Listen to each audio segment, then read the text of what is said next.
Bab 478. Kamu paling penting. Setelah Gita selesai memanggil ambulans, dia menolehkan kepala dan melihat Vina masih berdiri di sana. Jadi dia tiba-tiba teringat sesuatu. Sehingga lekas memanggil polisi dan mengatakan bahwa ada seseorang yang di sini dengan sengaja menggunakan asam sulfat melukai orang. Setelah menutup telepon, Gita memelototi Vina dengan kejam sambil berkata, "Kamu benar-benar wanita jahat. Kamu boleh saja marah dan turun tangan. Tapi bisa-bisanya kamu menyiapkan asam sulfat. Apakah hati dan darahmu berwarna hitam?" Vina terjerumus dalam pemikiran dirinya menyakiti Colden. Jadi tidak dapat merespon untuk waktu yang lama. "Aku sudah melapor polisi. Lalu polisi akan datang nanti dan kamu katakan pada mereka saja." Memanggil polisi. Vina baru pelan-pelan merespon. "Tidak. Tidak boleh memanggil polisi. Aku tidak boleh pergi ke kantor polisi. Tidak boleh. Dia adalah nona keluarga Lin. Lalu dia memiliki reputasi yang baik. Jika dia masuk ke kantor polisi, bukankah masa depannya akan hancur?" Memikirkan hal ini, Cina pun tiba-tiba berdiri dan berlari keluar dengan langkah tak stabil. Gita ingin menangkapnya ketika melihat dia ingin kabur. "Kemana kamu pergi? Apa kamu merasa kamu bisa kabur dari sini? Lepaskan aku." Vina melawan dengan panik.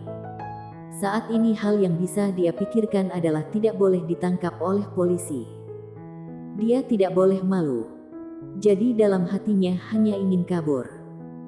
Sehingga kekuatan Vina begitu kuat dan membebaskan diri dalam waktu sekejap. Gita masih ingin mengejarnya.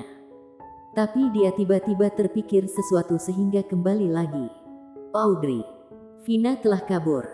Bagaimana? Perlukah aku menyuruh orang untuk mengejarnya?" Audrey yang di kamar mandi mengerutkan alisnya. Apakah perlu menyuruh orang mengejarnya saat ini? Hal terpenting saat ini adalah menangani luka Colden. Audrey yang memikirkan hal ini, lekas berkata dengan dingin, "Tidak perlu memedulikan dia. Kamu masuk dulu untuk membantuku." "Iya, baik." Gita ingin mendorong pintu untuk masuk, tapi tidak bisa membukanya. "Mengapa tidak bisa dibuka? Bisakah kamu membuka kunci pintu?" Audrey hanya fokus membasahi punggung Colden. Lalu dalam hatinya merasa aneh karena dia tidak mengunci pintu ketika dia masuk tadi. Mengapa pintu tidak bisa terbuka? Terpikir hal ini, Audrey menengadahkan kepalanya untuk melihat. Lalu dia menyadari bahwa Colden menahannya dengan tangan ketika dia melihat kunci pintu itu. "Kamu, jangan buka." Suara Colden penuh dengan rasa menahan sakit. Audrey mengerutkan kening dan berkata, "Mengapa? Aku butuh seorang pembantu." Meskipun rasa sakitnya tak tertahankan, tapi Colden tidak mengeluh. Hanya menggunakan mata berwarna hitam yang menatap dirinya dengan fokus.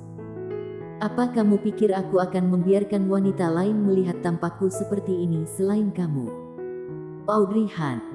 Detak jantungnya berhenti sejenak. Lalu Audrey ingin menamparnya agar bisa membuatnya sadar. "Ini sudah saat apa?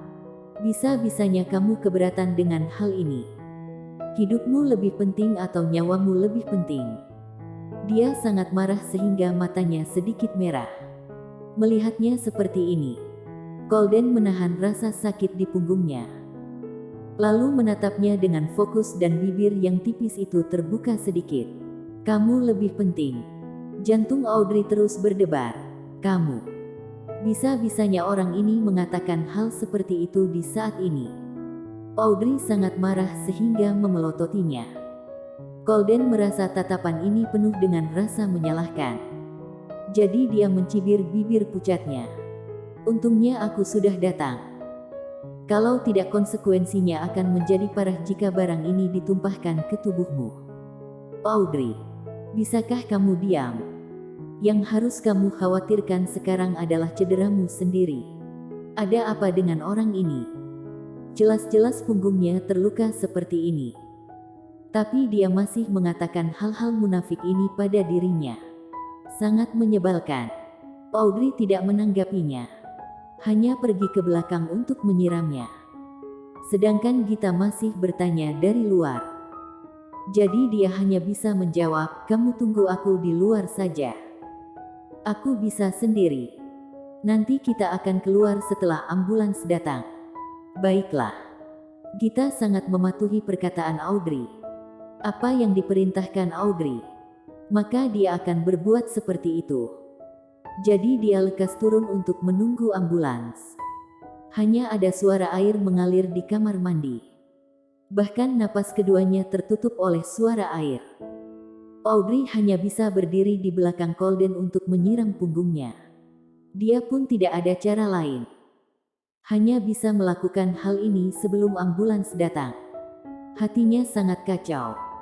Saat ini Audrey hanya berharap ambulans segera tiba.